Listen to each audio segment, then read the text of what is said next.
على رسول الله golaha wasiirada gudoomiye ku-xigeenka baarlamaanka janamada xildhibaanada labada gole dhammaan mas-uuliyiinta aan intaan sheegay intaan sheegin siyaasiyiinta salaadiinta odayaasha dhaqanka dhalinyarada gabdhaha sharafta badan dhammaan ka soo qaybgalayaasha munaasabadan waxaan ku salaamaysaa salaanta islaamka assalaamu calaykum waraxmatullaahi wabarakaatu salaan kadib mudanayaal iyo marwooyin walaalayaal waxaan kaga mahad celinaynaa soo dhoweynta diiran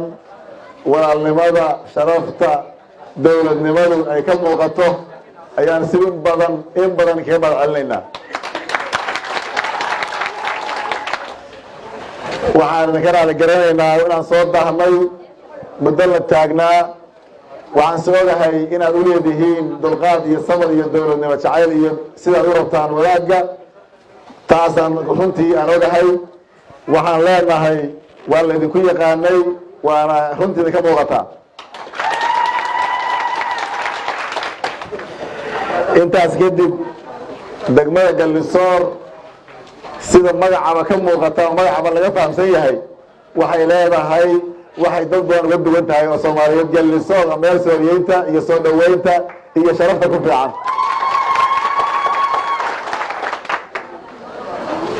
sidoo kale deegaankan waa deegaan dad taariikh leh oo Soomaaliyeed taariikh ku soo jeedaan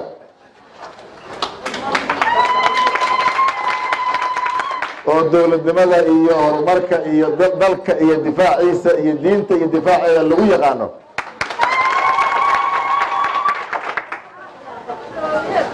runtii muddo haddii dhibaato la soo maray taariikhdaas iyo wanaaggaas reer Gallisoor lagu yaqaanay wax iskaga bedelin waa sideedii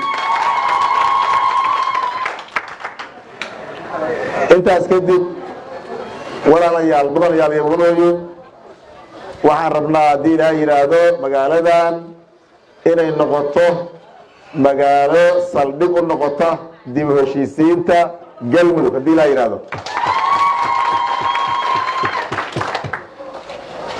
meelaha wax ka jiraan oo dhibaatooyinku ka jireen waan ogahay dadka oo dhan dhinacyada oo dhan nabadda iyo wanaagay u heelan yihiin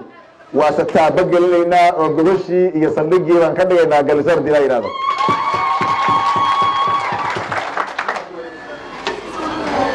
ciidamadii iyo amnigii nabadda lagu hirgeli lahaa lagu ilaalin lahaa lagu dhowri lahaana diyaarintoodii iyo isku dubaridkoodii iyo meelmarintoodii baan gacanta ku haynaa haddii ilaahay yidhaahdo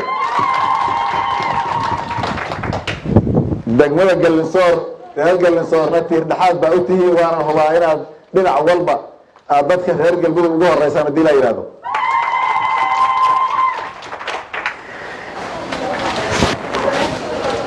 waan iswareysanaynaa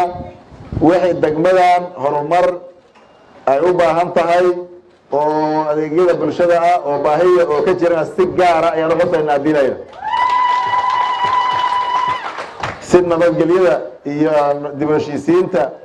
mar haddaan dhiri saldhig bay u tahay wixii ka dhimana loogu daro adeegyadii bulshada loo dhamaystiro albaab kasta oo u garaacaynaa Gallisoor il gaara ku eegna insha Allah safarkay wuxuu ahaa safar iswaraysi wada tashi dib u heshiisiin kala warqaadasho waa isu joognaa muddaan joogaynaa waan iswaraysanaynaa qaybna waa isu arkaynaa intaasaan sii horumarinaya inta kalena fadhiyada iyo gobasha iyo gooni baan isu leenahay insha allahu tacaala waana mahadsantihiin in badan baan idiin mahad celinayaa reer Gallisoor gaar ahaan waxaan rabaa inaan xuso gabdhaha qiimaha badan oo reer Gallisoor oo runtii taariikhda iyo wadaniyadda iyo taariikhda ka muuqatay walaalnimada dheeriga aad iyo aad mahadsantihiin. Assalaamu calaykum waraxmatullaahi wabarakaatu.